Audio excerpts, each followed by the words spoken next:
Muy bien, en esta mañana vamos a continuar con la parte de las promesas personales y lo vamos a llevar hoy sí a un aspecto muy personal a través de preguntas que nos van a llevar a analizar nuestras circunstancias diarias para ver en forma práctica las promesas en nuestras vidas. Todas las promesas, y esto tiene que quedar claro, son pura y exclusivamente para los hijos de Dios. Vamos entonces a ver las promesas de Dios, promesas para nuestras necesidades personales, esta segunda etapa de promesas, y decía, a través de ciertas preguntas que tenemos para cada uno de nosotros que nos van a llevar a ponernos en encuadre, a ponernos en línea en cuanto a lo que Dios quiere para cada uno de nosotros. Pensemos un poco en las relaciones que tenemos, porque las promesas allí se pueden cumplir, y la primera pregunta tiene todo que ver con esto.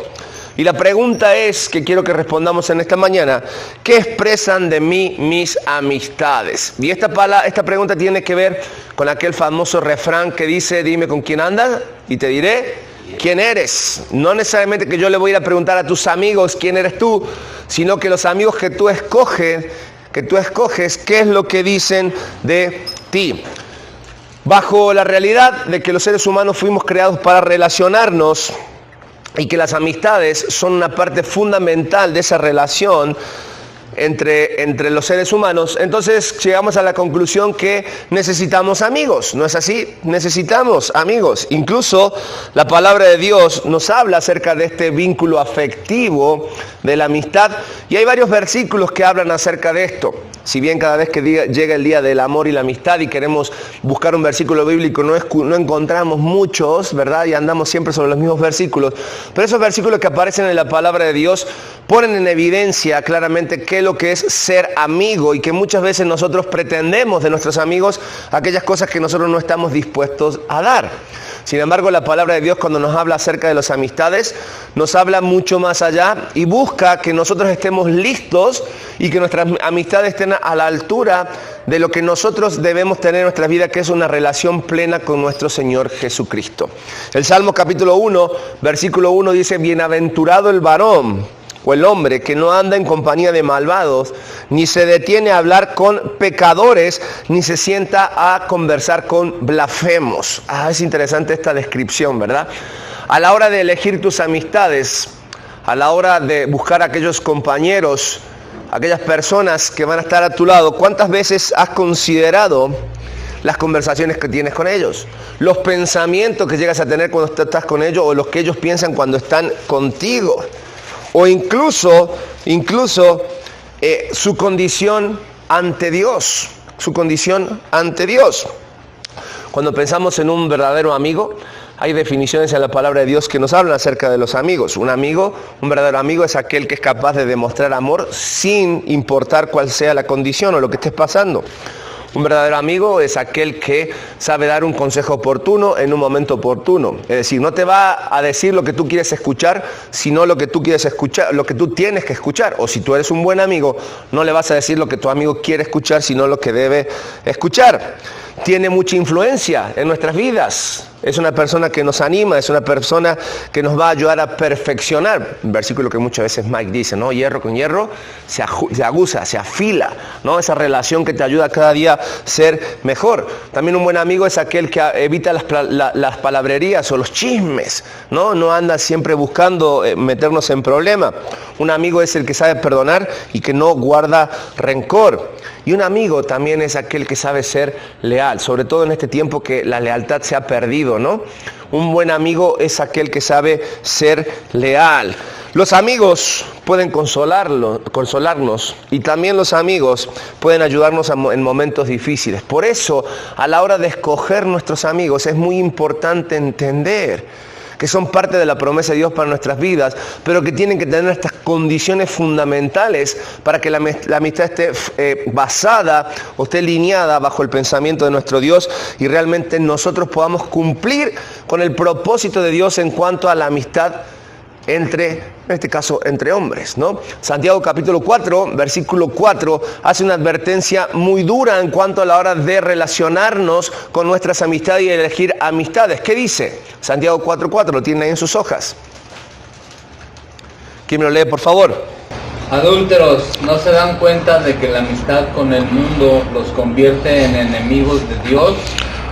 Lo repito, si alguien quiere ser amigo del mundo, se hace enemigo de Dios. Santiago hace especial énfasis en cuanto a nuestra relación con Dios y los amigos, porque dice, adúlteros, si bien esa palabra muchas veces nosotros lo relacionamos con la cuestión del pecado de la inmoralidad sexual, adúltero tiene una raíz muy profunda en cuanto a la idolatría.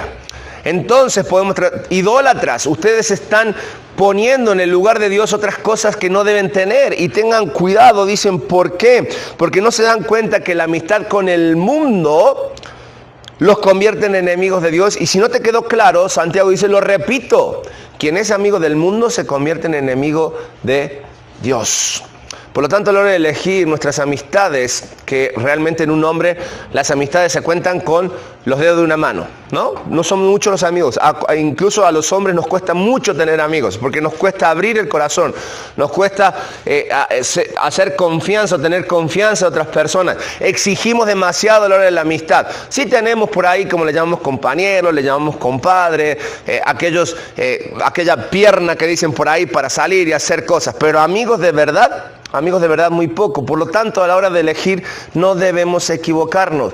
No hay ninguna posibilidad dentro de la palabra de Dios que tú y yo tengamos algún tipo de relación o amistad con el mundo. Sí es cierto, estamos en este mundo, trabajamos en este mundo, todo lo que necesitamos este mundo nos lo provee, ¿no es cierto? Sin embargo, Dios nos advirtió a través de Jesucristo, y Jesucristo intercedió por nosotros. Dijo, Padre, yo no te pido que lo quites desde este mundo, sino que los guardes del mal, advirtiéndonos y diciendo, en este mundo tendréis aflicciones, pero no teman, yo he vencido al mundo. Y lo ha vencido no para que nosotros nos relacionemos con el mundo, ni para que hagamos amistad con el mundo, sino que lo mejor que nosotros podemos ofrecerle a este mundo es a nuestro mejor amigo.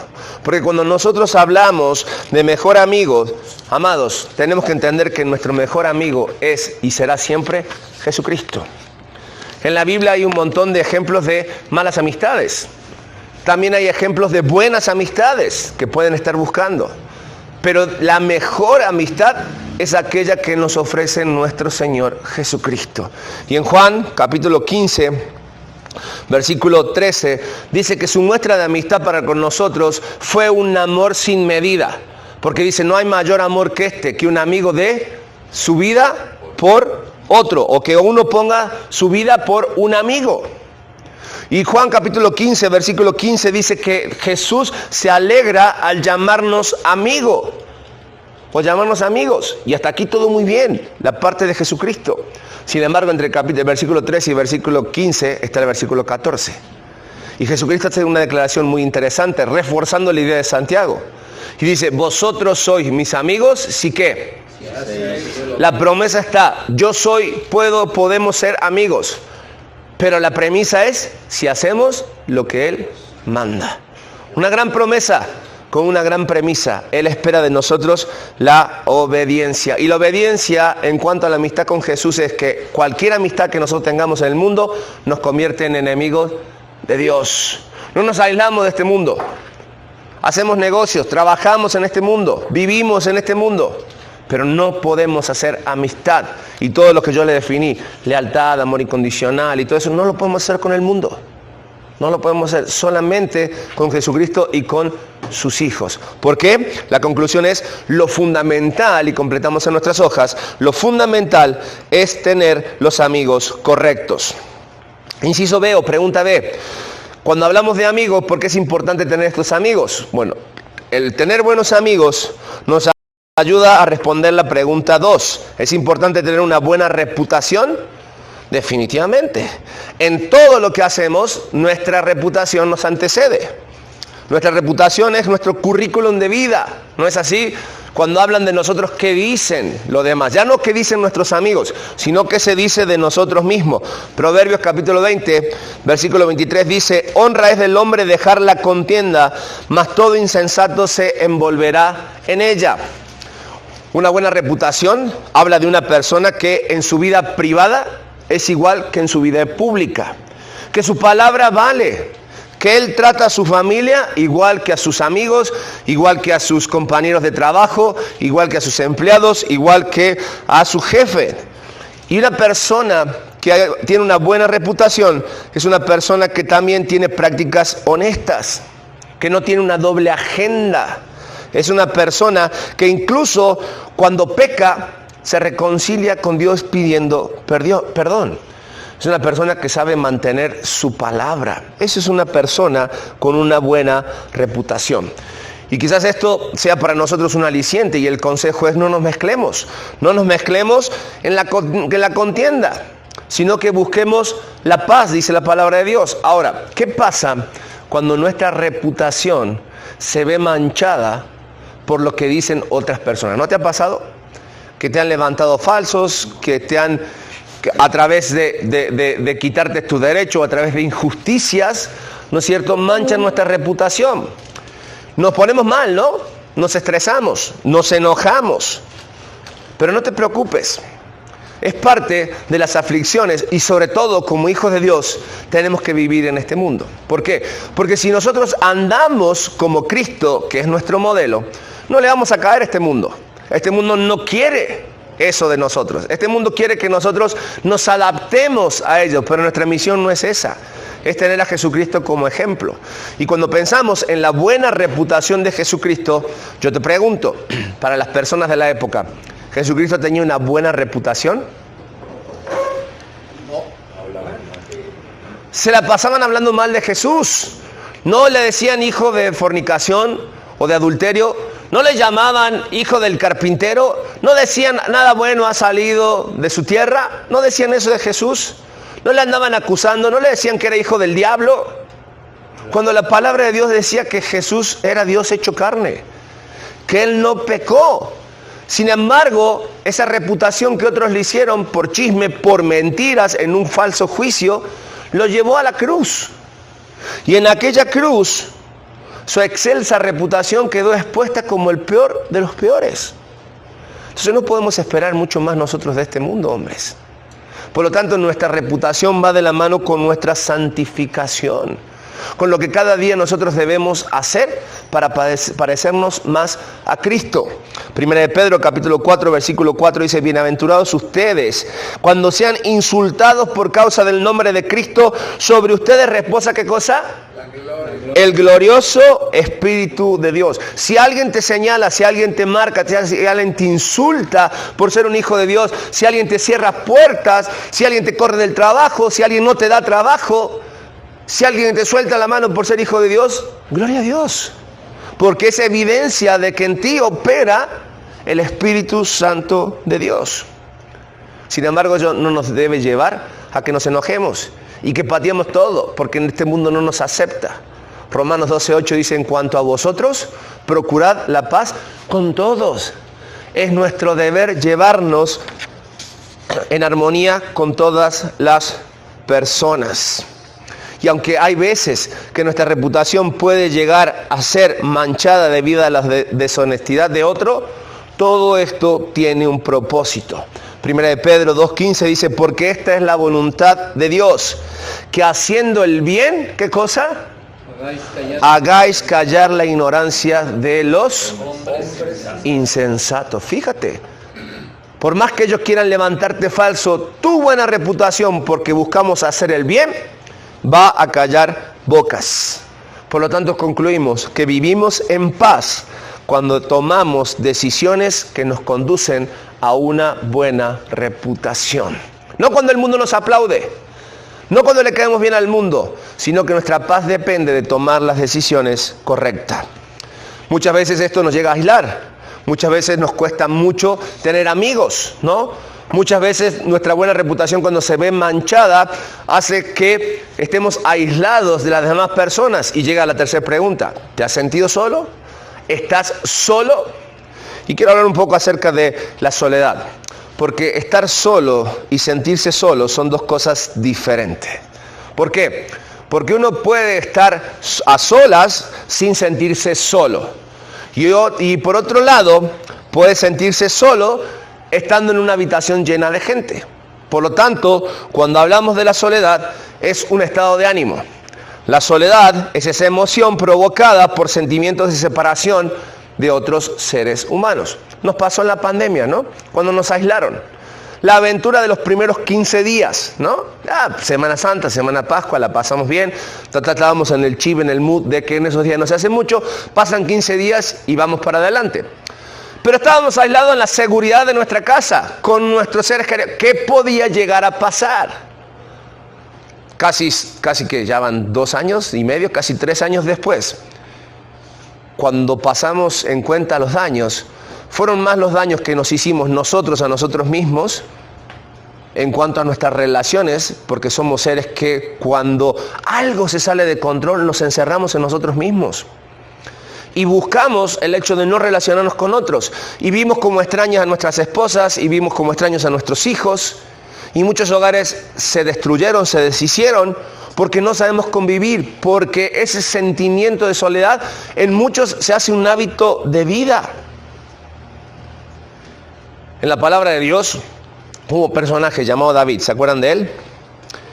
Él vivió mucho tiempo en soledad, porque a pesar de que a él se le prometió el reino, él tuvo que estar escapando.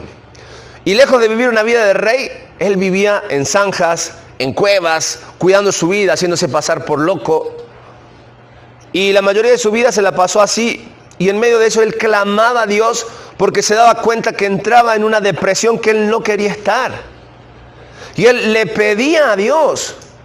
Y él llegó a una conclusión muy interesante en el Salmo 27, capítulo 10. Y dice la palabra de Dios lo siguiente: aunque mi padre y mi madre me dejaran, con todo, ¿qué dice? Jehová me recogerá. Jehová me recogerá. Interesante el concepto que tiene David. Mira, en medio de la persecución con Saúl, en medio de aquel momento en el que él pecó con Betsabé, y pasó un momento desagradable en su vida que lo llevó a una crisis lo más profunda. Y cuando parecía que todo estaba en paz, uno de sus hijos se levanta contra él y otra vez ahí corre David. Sin embargo, en medio de todas esas situaciones adversas en su vida, él sabía que aunque él iba a caer o iba a sentirse solo, Jehová siempre lo iba a levantar. Amados, como hijos de Dios, cualquiera sea la causa de nuestra soledad, para un verdadero hijo de Dios, la cura siempre va a ser la misma: la comunión consoladora en Cristo Jesús. Eso es lo que sostenía a David en la zanja, en la cueva, en medio de la persecución. Y eso es lo que nos tiene que sostener a cada uno de nosotros. Dios ha prometido nunca abandonarnos, sino que estará con nosotros hasta el fin. Dios nos ha prometido nunca abandonarnos, sino que estará con nosotros hasta el fin. Mateo capítulo 28, versículo 20 dice: enséñales a cumplir todas las cosas que te he mandado, y yo estaré con ustedes todos los días hasta el fin del mundo. Ahora sí, ese es nuestro Dios. Él ha prometido y Él cumplirá. Ahora, muchas veces todo esto, los amigos, nuestra reputación, nuestro sentimiento de soledad, genera también en nosotros una situación compleja. Tiene que ver con la pregunta de: ¿has estado o estás en un sentir de impaciencia? ¿Te has sentido impaciente últimamente? Déjame decirte una cosa: cuando todo va como queremos, es fácil ser paciente, ¿no es así? Cuando todo va en esa situación de que, como dicen en mi rancho, sobre rieles, ¿no? Cuando no falta nada, estamos súper bien, no hay paciencia. Pero tenemos que entender que la verdadera prueba de la paciencia viene cuando nuestros derechos, cuando nuestra armonía, cuando nuestra seguridad se ve violentada, ¿sí? ¿No es ahí cuando nos ponemos impacientes? ¿No es ahí cuando se nos acaba la paciencia? Y pareciera que como hijos de Dios tenemos derecho a enojarnos. Y quien paga los platos rotos, con quien nos enojamos primero, ¿con quién crees que es? Con Dios. Y lo primero que le decimos es: ¿por qué a mí? Y después, como no tenemos la respuesta que queremos, ahí sí pagan los platos rotos los que están a nuestro alrededor. Pero déjame decirte algo de la paciencia. La paciencia, dice Gálatas capítulo 5, versículo 22, que es parte del fruto ¿de qué? Del Espíritu Santo. El fruto, que es gozo, paz, paciencia, benignidad, bondad, fe, mansedumbre, templanza. Contra tales cosas no hay ley, dice la palabra de Dios. Es fruto del Espíritu Santo.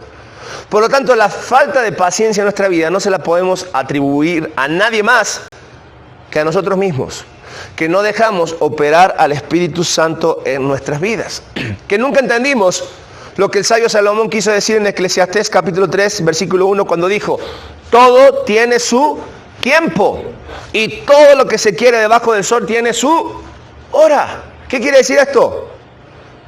Es decir, Dios tiene el control de absolutamente todo y el cumplimiento de los tiempos también. Entonces, si yo sé que Dios va a cumplir, ¿por qué me impaciento? Claramente nos damos cuenta que la paciencia no es algo que desarrollamos de la noche a la mañana, sino que el poder de Dios y la bondad son cruciales para que tú y yo podamos desarrollar paciencia. Pero Santiago, en el capítulo 1, versículos 3 y 4, dice lo siguiente. ¿Quién me lo lee, por favor? Santiago 1, 3 y 4. Bien saben que cuando su fe es puesta a prueba, produce paciencia, pero procuren que la paciencia complete su obra, para que sean perfectos y cabales, sin que les falte nada. Ok, qué definición interesante de Santiago en cuanto a la paciencia. Dice que la paciencia viene como causa ¿de qué? De la prueba. ¿Cuántos de los que estamos aquí les gustan las pruebas? ¿A cuánto nos gusta pasar por momentos de prueba? Si la podemos evitar, mucho mejor. Pero dice que la prueba tiene un propósito. De chiquito me enseñaron que nunca le pida paciencia a Dios porque me va a mandar prueba. Sí, así me enseñaban. No le pidas paciencia a Dios porque te va a mandar prueba. Y era como que, ok, es un buen axioma de vida.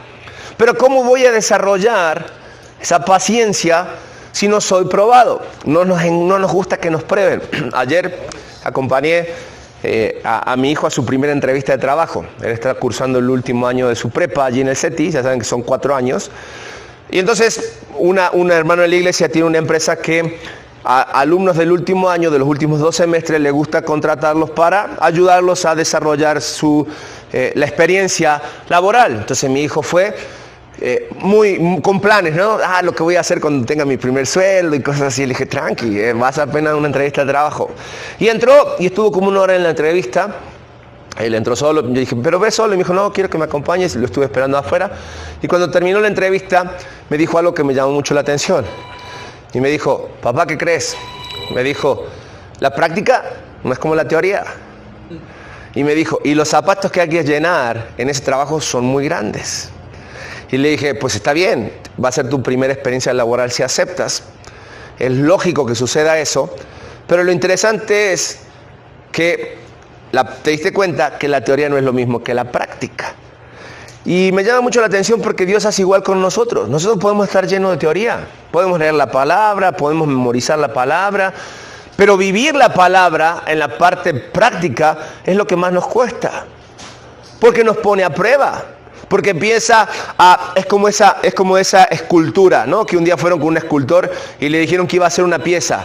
Y le dijo, en esa pieza rústica, en esa piedra rústica que no tiene forma nada, le preguntó en qué se inspira, cuál es su modelo para que saque la pieza terminada. Y me dijo, me inspiro en lo que le sobra a la piedra. Va sacando todo aquello que no va a ser parte de la imagen final. Y es lo mismo que hace Dios con nosotros cuando nos pone a prueba. Definitivamente Dios pone situaciones difíciles en nuestras vidas con el fin de testificar que Él está trabajando en nosotros. Y concluimos que las pruebas son su manera de perfeccionar nuestra paciencia.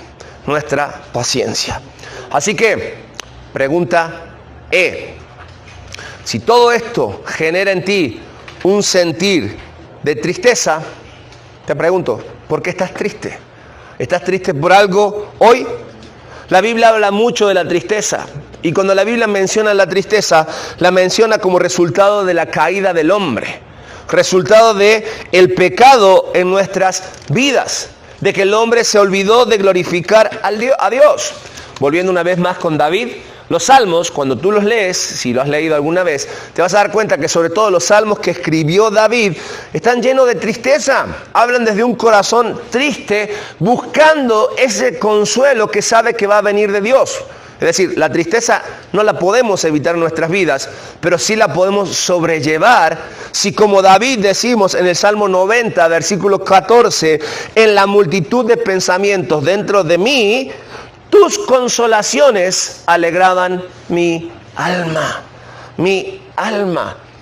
Decimos, no vamos a evitar muchas veces las tristezas en nuestras vidas, pero sí podemos llegar y consolarnos en las palabras que Dios tiene para cada uno de nosotros. Tomando como ejemplo a Jesucristo también en nuestras vidas, Isaías capítulo 53, cuando nos va a presentar la profecía acerca de nuestro Señor Jesucristo, Él lo presenta como varón de dolores, experimentado en quebranto. ¿Cómo? Sí, el Dios hecho carne iba a sufrir, iba a experimentar en su vida, en carne propia, la tristeza, sí. Todo su ministerio, si vemos, se caracterizó por el dolor que sintió por la dureza y por la incredibilidad o la dureza del corazón de aquellos que Él decidió amar. Incluso cuando estaba en la cruz y clamó al Padre, ¿qué hizo el Padre? Dice la palabra de Dios que dio vuelta su rostro. ¿Pero porque no lo amaba? No, porque lo que veía ahí era el pecado que Él, un ser sin pecado, perfecto, se había hecho por amor a cada uno de nosotros. No cabe duda que jamás vamos a llegar a experimentar la tristeza de nuestro Señor Jesucristo. No hay comparación. Sin embargo, 2 Corintios capítulo 1, versículo 3 y 4 dice, bendito sea el Dios y Padre de nuestro Señor Jesucristo, Padre de misericordias y de toda consolación, el cual nos consuela en todas nuestras tribulaciones. ¿Con qué propósito? Para que nosotros también podamos consolar a los que están en cualquier tribulación. ¿Hay un propósito en nuestra tribulación? Sí, para que una vez superada la prueba, nosotros podamos consolar a otros por medio de la consolación que nosotros somos consolados por Dios. Así como el Hijo, nuestro Señor Jesucristo, fue restaurado y sentado a la diestra de su Padre después de soportar el dolor, nosotros podemos tener la seguridad de que a través de las dificultades y momentos de tristeza, Dios usa, y completamos en nuestras hojas, la adversidad para hacernos cada vez más como Cristo. Así que no le huyas a las pruebas. Recuerda esto, prueba no superada, prueba repetida. Hasta que no aprobemos, Dios no nos va a soltar si somos sus hijos. Así que esto te debe llevar a poder responder la última pregunta. ¿Estás frustrado? ¿Estás frustrado? ¿Algo te frustra? Sí, la frustración, ese sentimiento que se mezcla entre la impaciencia y la ansiedad en nuestras vidas cuando pensamos que nuestras necesidades no están siendo suplidas, ¿no? Que la quincena cada vez es más larga, ¿verdad? Que los impuestos, que la relación en nuestra casa con nuestras esposas, que nuestros hijos, situaciones que nos llevan a frustrar, que nuestro pasado, que no tenemos el control hacia el futuro. Creo que debemos dejar de lado lo que ya fue, lo que ya pasó, porque si miramos atrás, nos vamos a dar cuenta que una de las cosas que nos enseñaron los años que pasamos, sobre todo estos 2 últimos años, es que nosotros tenemos que ser conscientes de que no tenemos el control de absolutamente nada. Que cualquier plan que nosotros hayamos hecho en los últimos 2 años, Dios se encargó de hacerlos a un lado y mostrar que Él siempre está. Por lo tanto, en un hijo de Dios no cabe la frustración, y mucho menos cuando nuestra frustración tiene como eje el acusar a Dios, porque así como cuando nos enojamos, también cuando nos frustramos, nos sentimos frustrados con Dios. Entonces nos damos cuenta que la frustración es producto de nuestra naturaleza pecaminosa, Piensen esto, si tenemos un Dios que es perfecto, entonces tenemos que saber que Él tiene para nosotros intenciones perfectas, que Él trabaja en su tiempo que es perfecto, que Él va a utilizar métodos que son perfectos y que sobre todas las cosas los resultados que vamos a obtener son perfectos. Entonces, ¿por qué nos frustramos? ¿Por qué nos frustramos? Simple, Porque no confiamos, porque no le conocemos y llega a nuestra vida la frustración.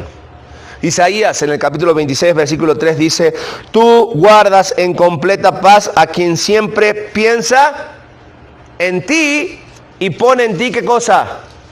Su confianza. Nuestra frustración con Dios puede ser una consecuencia, dice la palabra de Dios, de nuestra propia terquedad. Sí sé que es una palabra dura, pero es cierto. Muchas veces nosotros somos tercos y a veces mucho más de lo que pensamos.